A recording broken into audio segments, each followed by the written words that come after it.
ನಮಸ್ಕಾರ. First tube ನ ಮತ್ತೊಂದು ವಿಡಿಯೋಗೆ ಸ್ವಾಗತ. ಉತ್ತರ ಕರ್ನಾಟಕದ ಆರ್ಕೆಸ್ಟ್ರಾಗಳಲ್ಲಿ, ಯೂಟ್ಯೂಬ್ ರೀಲ್ಸ್ ಗಳಲ್ಲಿ ಬಾಗಲಕೋಟೆ ಬಸ್ ಸ್ಟ್ಯಾಂಡ್ ಅಂತ ಹಾಡು ಕೇಳಿದ್ರೆ ಸಾಕು ಅಲ್ಲಿನ ಜನ ಕುಣಿದು ಕುಪ್ಪಳಿಸ್ತಾ ಇದ್ರು. ಟ್ರೆಂಡಿಂಗ್ ಸ್ಟಾರ್ ಅಂತಾನೆ ಫೇಮಸ್ ಆಗಿದ್ದಂತಹ ಗಾಯಕನ ಹೆಸರು ಮ್ಯೂಸಿಕ್ ಮೈಲಾರಿ ಅಂತ. ಆದ್ರೆ ಇವತ್ತು ಅದೇ ಮೈಲಾರಿ ಸುದ್ದಿ ಆಗಿರೋದು ತನ್ನ ಹಾಡಿನಿಂದಲ್ಲ, ಬದಲಿಗೆ ಒಂದು ಆಘಾತಕಾರಿ ಕ್ರೈಮ್ ಸ್ಟೋರಿಯಿಂದ.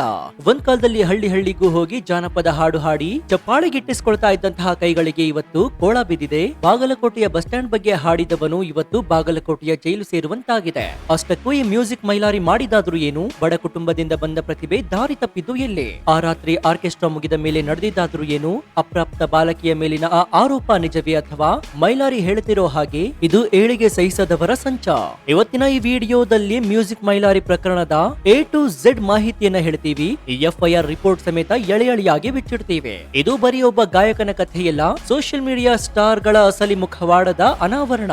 ವಿಡಿಯೋವನ್ನ ಶುರು ಮಾಡೋದಕ್ಕೂ ಮುನ್ನ ಉತ್ತರ ಕರ್ನಾಟಕದ ಪ್ರತಿಭೆಯನ್ನ ತುಳಿಯಲು ಹಾಗೂ ಅವರ ಏಳಿಗೆಯನ್ನ ಸಹಿಸದೆ ಕೆಲವರು ಈ ರೀತಿಯಾಗಿ ಸಂಚು ಮಾಡ್ತಾ ಇದ್ದಾರಾ? ನಿಮ್ಗೇನನ್ಸುತ್ತೆ ಅಂತ ಕಮೆಂಟ್ ಮಾಡಿ ಹಾಗೂ ವಿಡಿಯೋಗೆ ಲೈಕ್ ಕೊಡಿ. ಜೊತೆಗೆ ನಿಮಗೆ ಉತ್ತರ ಕರ್ನಾಟಕದ ಯಾವ ಸಿಂಗರ್ ಇಷ್ಟ ಅಂತ ಕಮೆಂಟ್ ಮಾಡಿ.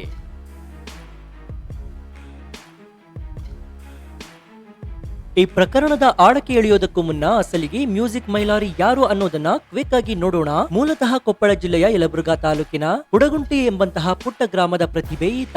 ಪೂರ್ಣ ಹೆಸರು ಮೈಲಾರಿ, ಆದ್ರೆ ಸೋಷಿಯಲ್ ಮೀಡಿಯಾದಲ್ಲಿ ಮ್ಯೂಸಿಕ್ ಮೈಲಾರಿ ಎಂದೇ ಫೇಮಸ್. ಆರಂಭದಲ್ಲಿ ಸಣ್ಣ ಪುಟ್ಟ ಜಾತ್ರೆಗಳಲ್ಲಿ, ಆರ್ಕೆಸ್ಟ್ರಾಗಳಲ್ಲಿ ಹಾಡ್ತಾ ಇದ್ದಂತಹ ಸಾಮಾನ್ಯ ಹುಡುಗ. ಆದ್ರೆ ಯಾವಾಗ ಉತ್ತರ ಕರ್ನಾಟಕದ ಜವಾರಿ ಭಾಷೆಯಲ್ಲಿ ಸಾಹಿತ್ಯ ಬರೆದು ಹಾಡುವುದಕ್ಕೆ ಶುರು ಮಾಡಿದ್ನೋ, ಸೋಷಿಯಲ್ ಮೀಡಿಯಾದಲ್ಲಿ ಈತನ ಹವಾ ಶುರುವಾಯಿತು. ವಿಶೇಷವಾಗಿ ಬಾಗಲಕೋಟೆ ಬಸ್ ಸ್ಟ್ಯಾಂಡ್ ಮ್ಯಾಗ ನಿಂತಾಳ ಕಡೆಬಿಡಕಿ, ಯಾದಿ ಮೇಲೆ ಶಾದಿ, ರೊಕ್ಕ ಅಂತ ಯಾಕ್ ಸಾಯ್ತಿ ಈ ಹಾಡುಗಳು ಮಿಲಿಯನ್ ಗಟ್ಟಲೆ ವ್ಯೂಸ್ ಅನ್ನ ಪಡೆದಿದ್ವು. ಉತ್ತರ ಕರ್ನಾಟಕದ ಜನರಿಗೆ ಈತನ ಸಾಂಗ್ಸ್ ಅಂದ್ರೆ ಕ್ರೇಜ್. ಯೂಟ್ಯೂಬ್ ನಲ್ಲಿ ಲಕ್ಷಾಂತರ ಸಬ್ಸ್ಕ್ರೈಬರ್ಸ್, ಇನ್ಸ್ಟಾಗ್ರಾಮ್ ನಲ್ಲಿ ಫಾಲೋವರ್. ಹೀಗೆ ನೋಡ್ತಾ ಇದ್ದ ಹಾಗೆ ಮ್ಯೂಸಿಕ್ ಮೈಲಾರಿ ಟ್ರೆಂಡಿಂಗ್ ಸ್ಟಾರ್ ಆಗ್ಬಿಡ್ತಾರೆ. ಆದ್ರೆ ಈ ಸ್ಟಾರ್ ಗಿರಿ ತಲೆಗೆ ಏರಿತಾ ಹಣ ಮತ್ತು ಫೇಮ್ ಬಂದ ಮೇಲೆ ಹಳೆ ಚಾಳಿಯನ್ನ ಶುರು ಮಾಡಿದ್ವಾ? ಈ ಒಂದು ಪ್ರಶ್ನೆ ಈಗ ಎದ್ದಿದೆ. ಯಾಕಂದ್ರೆ ಕಲಾವಿದನಾಗೋದು ಸುಲಭ, ಆದ್ರೆ ವ್ಯಕ್ತಿತ್ವ ಉಳಿಸಿಕೊಳ್ಳುವುದು ಕಷ್ಟ ಅನ್ನೋದಕ್ಕೆ ಈ ಕೇಸ್ ಒಂದು ಬೆಸ್ಟ್ ಎಕ್ಸಾಂಪಲ್ ಆಗಿದೆ. ಈಗ ವಿಷಯಕ್ಕೆ ನೇರವಾಗಿ ಬರೋಣ. ಅಕ್ಟೋಬರ್ 24, 2025 ದೀಪಾವಳಿ ಹಬ್ಬದ ಸಂಭ್ರಮದ ಸಮಯ. ಬೆಳಗಾವಿ ಜಿಲ್ಲೆಯ ಚಿಕ್ಕೋಡಿ ತಾಲೂಕಿನ ಒಂದು ಗ್ರಾಮದಲ್ಲಿ ಹನುಮಂತ ದೇವರ ಓಕುಳಿ ಪ್ರಯುಕ್ತ ಅದ್ದೂರಿ ಆರ್ಕೆಸ್ಟ್ರಾ ಕಾರ್ಯಕ್ರಮ ಆಯೋಜಿಸಲಾಗಿತ್ತು. ಈ ಕಾರ್ಯಕ್ರಮದ ಮುಖ್ಯ ಆಕರ್ಷಣೆಯೇ ನಮ್ಮ ಮ್ಯೂಸಿಕ್ ಮೈಲಾರಿ. ಊರಿಗೆ ಊರೇ ಸೇರಿತ್ತು ಜನ ಮೈಲಾರಿ ಹಾಡಿಗೆ ಕುಣಿದು ಕುಪ್ಪಳಿಸ್ತಾ ಇದ್ರು. ಇದೇ ಕಾರ್ಯಕ್ರಮಕ್ಕೆ ನೃತ್ಯ ಪ್ರದರ್ಶನ ಮಾಡಲು ಬೆಳಗಾವಿ ಮೂಲದ ಓರ್ವ ಅಪ್ರಾಪ್ತ ಬಾಲಕಿ ಕೂಡ ಬಂದಿದ್ಲು. ಆಕೆಯ ವಯಸ್ಸು ಇನ್ನೂ 18 ತುಂಬಿಲ್ಲ ಎಂದು ಪೊಲೀಸರು ಮೂಲಗಳು ತಿಳಿಸಿವೆ. ಹಾಗಾದ್ರೆ ಆರೋಪ ಏನು? ಪೊಲೀಸ್ FIR ಪ್ರಕಾರ ಕಾರ್ಯಕ್ರಮ ಮುಗಿದ ನಂತರ ಆ ಬಾಲಕಿಯನ್ನ ಪುಸಲಾಯಿಸಿ ಬಾಗಲಕೋಟೆ ಜಿಲ್ಲೆಯ ಮಹಾಲಿಂಗಪುರದ ಲಾಡ್ಜ್ ಒಂದಕ್ಕೆ ಕರೆದುಕೊಂಡು ಹೋಗಲಾಗಿದೆ. ಅಲ್ಲಿ ಮ್ಯೂಸಿಕ್ ಮೈಲಾರಿ ಮತ್ತು ಆತನ ಸಹಚರರು ಇದ್ರು ಅಂತ ಹೇಳಲಾಗ್ತಾ ಇದೆ. ಆರೋಪದ ಪ್ರಕಾರ ಮೈಲಾರಿ ಆ ಅಪ್ರಾಪ್ತ ಬಾಲಕಿಯ ಮೇಲೆ ಲೈಂಗಿಕ ದೌರ್ಜನ್ಯ ಎಸಗಿದ್ದಾನೆ. ಅಷ್ಟೇ ಅಲ್ಲ, ಈ ಹೀನ ಕೃತ್ಯವನ್ನ ತನ್ನ ಮೊಬೈಲ್ ನಲ್ಲಿ ವಿಡಿಯೋ ಕೂಡ ಮಾಡ್ಕೊಂಡಿದ್ದಾನೆ ಅಂತ ಬಾಲಕಿ ದೂರಿನಲ್ಲಿ ಉಲ್ಲೇಖಿಸಿದ್ದಾಳೆ. ಇದು ನಡೆದಿದ್ದು ಅಕ್ಟೋಬರ್ 24ರಂದು. ಆದ್ರೆ ದೂರು ದಾಖಲಾಗಿದ್ದು ತಡವಾಗಿ. ಹಾಗಾದ್ರೆ ದೂರು ತಡವಾಗಿ ದಾಖಲಾಗಿದ್ದು ಯಾಕೆ? ನೊಂದ ಬಾಲಕಿಯ ಕುಟುಂಬದವರ ಪ್ರಕಾರ ಆರೋಪಿಗಳು ಬಾಲಕಿಗೆ ಮತ್ತು ಕುಟುಂಬಕ್ಕೆ ಬೆದರಿಕೆಯನ್ನ ಹಾಕಿದ್ರು. ವಿಷಯ ಹೊರಗೆ ಬಂದ್ರೆ ವಿಡಿಯೋ ವೈರಲ್ ಮಾಡ್ತೀವಿ, ಕೊಲೆ ಮಾಡ್ತೀವಿ ಅಂತ ಹೆದರಿಸಿದ್ರಂತೆ. ಆದ್ರೆ ಯಾವಾಗ ಸಹನೆ ಮೀರ್ತೋ ಧೈರ್ಯ ಮಾಡಿ ಡಿಸೆಂಬರ್ 14ರಂದು ಚಿಕ್ಕೋಡಿ ಪೊಲೀಸ್ ಠಾಣೆಯಲ್ಲಿ ದೂರು ನೀಡಿದ್ದಾರೆ. ಘಟನೆ ನಡೆದಿದ್ದು ಮಹಾಲಿಂಗಪುರದಲ್ಲಿ, ಆದ್ರಿಂದ ಕೇಸ್ ಅಲ್ಲಿಗೆ ವರ್ಗಾವಣೆಯಾಗಿದೆ. ಇನ್ನು ದೂರು ದಾಖಲಾಗ್ತಾ ಇದ್ದಂತೆ ಮ್ಯೂಸಿಕ್ ಮೈಲಾರಿ ಎಸ್ಕೇಪ್ ಆಗಿದ್ದ. ಪೊಲೀಸರು ಆತನಿಗಾಗಿ ಬಲೆಯನ್ನ ಬೀಸಿದ್ರು. ಬಾಗಲಕೋಟೆಯ SP ಸಿದ್ಧಾರ್ಥ್ ಗೋಯಲ್ ಅವರ ನೇತೃತ್ವದಲ್ಲಿ ವಿಶೇಷ ತಂಡ ರಚನೆಯಾಗಿತ್ತು. ಮೈಲಾರಿ ಅಂದ್ಕೊಂಡಿದ್ದ ತಾನು ಮಹಾರಾಷ್ಟ್ರಕ್ಕೆ ಹೋಗಿ ಅವಿತು ಕುಳಿತರೆ ಯಾರು ಹಿಡಿಯೋದಿಲ್ಲ ಅಂತ. ಡಿಸೆಂಬರ್ 17, 2025 ಬೆಳಗಿನ ಜಾವ ವಿಜಯಪುರ ಜಿಲ್ಲೆಯ ತಿಕೋಟಾ ಬಳಿ ಪೊಲೀಸರು ಸಿನಿಮೆಯ ರೀತಿಯಲ್ಲಿ ಆತನನ್ನ ಚೇಸ್ ಮಾಡಿ ಬಂಧಿಸಿದ್ದಾರೆ. ಹಾಗಾದ್ರೆ ಈ ಪ್ರಕರಣದ ಗಂಭೀರತೆ ಏನು? ಈತನ ಮೇಲೆ ದಾಖಲಾಗಿರುವುದು ಸಾಮಾನ್ಯ ಕೇಸ್ ಅಲ್ಲ, ಅದು ಪೋಕ್ಸೋ ಕಾಯ್ದೆ. ಇದು ಜಾಮೀನು ರಹಿತವಾದಂತಹ ಅಪರಾಧವಾಗಿದೆ. ಕೇವಲ ಮೈಲಾರಿ ಮಾತ್ರವಲ್ಲ, ಈ ಕೃತ್ಯಕ್ಕೆ ಸಾಥ್ ನೀಡಿದ ಇನ್ನೂ 6 ಜನರ ಮೇಲೂ ಕೂಡ FIR ದಾಖಲಾಗಿದೆ. ಇದರಲ್ಲಿ ಶಂಕರ ಥಣಿ, ದಾನಮ್ಮ ರುಕ್ಮಿಣಿ, DJ ಮಹಂತೇಶ್ ಅಂತಹ ಹೆಸರುಗಳು ಕೇಳಿ ಬಂದಿವೆ. ಅವರೆಲ್ಲರೂ ಕಲಾ ಕ್ಷೇತ್ರದಲ್ಲಿ ಗುರುತಿಸಿಕೊಂಡವರೇ ಅನ್ನೋದು ವಿಪರ್ಯಾಸವಾಗಿದೆ. ಇನ್ನು ಈ ಕೇಸ್ ನಲ್ಲಿ ಅತಿದೊಡ್ಡ ಟ್ವಿಸ್ಟ್ ಸಿಕ್ಕಿದ್ದು ಒಂದು ವಿಡಿಯೋದಿಂದ. ಮೈಲಾರಿ ಅರೆಸ್ಟ್ ಆಗೋ ಕೆಲವೇ ದಿನಗಳ ಮೊದಲು ಸೋಷಿಯಲ್ ಮೀಡಿಯಾದಲ್ಲಿ ಒಂದು ವಿಡಿಯೋ ಹರಿದಾಡಿತ್ತು. ಅದರಲ್ಲಿ ನೊಂದ ಬಾಲಕಿ ನನ್ನ ದೂರು ಸುಳ್ಳು, ನಾನೇ ತಪ್ಪು ಮಾಡಿದ್ದೆ ಅಂತ ಅಳುತ್ತಾ ಕ್ಷಮೆ ಕೇಳಿರುವಂತಹ ದೃಶ್ಯವಿತ್ತು. ಮೈಲಾರಿ ಅಭಿಮಾನಿಗಳು ಇದನ್ನ ನೋಡಿ ನಮ್ಮ ಅಣ್ಣ ನಿರಪರಾಧೆ, ಹುಡುಗಿನೇ ಸುಳ್ಳು ಹೇಳಿದ್ದಾಳೆ ಅಂತ ಸ್ಟೇಟಸ್ ಹಾಕೋದಕ್ಕೆ ಶುರು ಮಾಡಿದ್ರು. ಆದ್ರೆ ಸತ್ಯ ಬೇರೆನೇ ಇತ್ತು.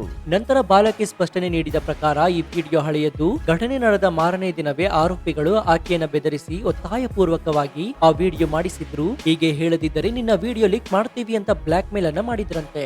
ಈಗ ಆ ಹಳೆಯ ವಿಡಿಯೋವನ್ನೇ ಮುಂದಿಟ್ಟುಕೊಂಡು ಕೇಸ್ ದಾರಿ ತಪ್ಪಿಸಲು ಮೈಲಾರಿ ಗ್ಯಾಂಗ್ ಪ್ಲಾನ್ ಮಾಡಿತ್ತು ಅನ್ನೋದು ಮೇಲ್ನೋಟಕ್ಕೆ ಸಾಬೀತಾಗಿದೆ. ಪೊಲೀಸರು ಇದನ್ನ ಗಂಭೀರವಾಗಿ ಪರಿಗಣಿಸಿದ್ದು ಸುಳ್ಳು ಸಾಕ್ಷಿ ಸೃಷ್ಟಿ ಆರೋಪವನ್ನ ಸೇರಿಸುವ ಸಾಧ್ಯತೆ ಕೂಡ ಇದೆ. ಇನ್ನು ಬಂಧನಕ್ಕೂ ಮುನ್ನ ಮತ್ತು ಜೈಲಿಗೆ ಹೋಗುವಾಗ ಮ್ಯೂಸಿಕ್ ಮೈಲಾರಿ ಮಾಧ್ಯಮಗಳ ಮುಂದೆ ಹೇಳಿದ್ದಿಷ್ಟು, ನನ್ನ ಏಳಿಗೆಯನ್ನು ಸಹಿಸದವರು ಮಾಡಿರೋ ಸಂಚು ಇದು. ನಾನು ಬಡವ, ಕಷ್ಟಪಟ್ಟು ಮೇಲೆ ಬಂದಿದ್ದೀನಿ, ಇದಕ್ಕೆ ನನ್ನ ತುಳಿಯೋದಕ್ಕೆ ನೋಡ್ತಾ ಇದ್ದಾರೆ. ಹೀಗಂತ ಮ್ಯೂಸಿಕ್ ಮೈಲಾರಿ ಜೈಲಿಗೆ ಹೋಗುವ ಮುನ್ನ ಅಂದ್ರೆ ಅರೆಸ್ಟ್ ಆಗುವ ಮುನ್ನ ಮಾಧ್ಯಮಗಳ ಮುಂದೆ ಹೇಳ್ಕೊಂಡಿದ್ದಾರೆ. ಜೊತೆಗೆ ತನ್ನ ಅಭಿಮಾನಿಗಳಿಗೆ ಹೇಳಿದ್ದಾರೆ. ಆದ್ರೆ ಜನ ಇದನ್ನ ನಂಬೋದಕ್ಕೆ ತಯಾರಿಲ್ಲ. ಉತ್ತರ ಕರ್ನಾಟಕದ ಅನೇಕ ಹಿರಿಯ ಕಲಾವಿದರು, ಜೂನಿಯರ್ ಯಶ್ ಸೇರಿದಂತೆ ಹಲವರು ಈ ಕೃತ್ಯವನ್ನ ಖಂಡಿಸಿದ್ದಾರೆ. ಕಲೆ ಸರಸ್ವತಿ ಇದ್ದ ಹಾಗೆ ಇಂಥವರಿಂದ ಇಡೀ ಜಾನಪದ ಲೋಕಕ್ಕೆ ಕಳಂಕ ಅಂತ ಆಕ್ರೋಶ ವ್ಯಕ್ತಪಡಿಸಿದ್ದಾರೆ. ಸೋಷಿಯಲ್ ಮೀಡಿಯಾದಲ್ಲಿ ಮೈಲಾರಿ ವಿರುದ್ಧ ಹೆಗ್ಗಮುಗ್ಗ ಟ್ರೋಲ್ ಕೂಡ ನಡೀತಾ ಇದೆ. ಟ್ರೆಂಡಿಂಗ್ ಸ್ಟಾರ್ ಅಲ್ಲ, ಕಾಮುಕ ಸ್ಟಾರ್ ಅಂತ ಜನ ಜರಿತಾ ಇದ್ದಾರೆ. ಇನ್ನು ಸ್ನೇಹಿತರೆ, ಈ ಪ್ರಕರಣದಲ್ಲಿ ಮತ್ತೊಂದು ಆಘಾತಕಾರಿ ವಿಚಾರವನ್ನ ನಾವಿಲ್ಲಿ ಗಮನಿಸಬೇಕಾಗುತ್ತೆ. ಅದೇನಂದ್ರೆ ಅಂಧಾಭಿಮಾನ.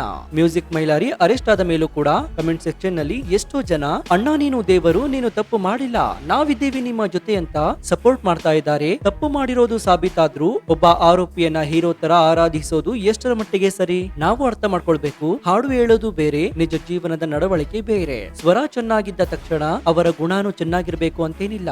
ಇನ್ನೊಂದು ಕಡೆ ಉತ್ತರ ಕರ್ನಾಟಕದ ಆರ್ಕೆಸ್ಟ್ರಾ ರಂಗದಲ್ಲಿ ನೂರಾರು ಬಡ ಹೆಣ್ಣು ಮಕ್ಕಳು ಹೊಟ್ಟೆಪಾಡಿಗಾಗಿ ಬಂದು ಹಾಡ್ತಾರೆ, ಡ್ಯಾನ್ಸ್ ಮಾಡ್ತಾರೆ. ಇಂಥ ಘಟನೆಗಳು ನೋಡಿದಾಗ ಆ ಬಡ ಪೋಷಕರು ತಮ್ಮ ಮನೆ ಹೆಣ್ಣು ಮಕ್ಕಳನ್ನ ಕಾರ್ಯಕ್ರಮಕ್ಕೆ ಕಳಿಸೋದಕ್ಕೆ ಭಯ ಪಡುವಂತಾಗಿದೆ. ಒಬ್ಬ ವ್ಯಕ್ತಿಯ ವಿಕೃತ ಮನಸ್ಸು ಇಡೀ ಕಲಾಕ್ಷೇತ್ರವನ್ನೇ ಸಂಶಯದಿಂದ ನೋಡುವಂತೆ ಮಾಡಿದೆ. ರಾತ್ರಿ ಪ್ರೋಗ್ರಾಂಗೆ ಹೋಗ್ತಾರಾ ಅಂದ್ರೆ ಏನಿರಬೇಕು ಅಂತ ಜನ ಕೆಟ್ಟದಾಗಿ ಮಾತನಾಡಿಕೊಳ್ಳುವ ಪರಿಸ್ಥಿತಿ ಕೂಡ ಬಂದಿದೆ. ಇಂಥವರಿಂದಾಗಿ ಪ್ರಾಮಾಣಿಕವಾಗಿ ದುಡಿದು ತಿನ್ನುವ ಎಷ್ಟೋ ಕಲಾವಿದರ ಬದುಕು ಇವತ್ತು ಪ್ರಶ್ನಾರ್ಥಕ ಚಿಹ್ನೆಯಾಗಿದೆ.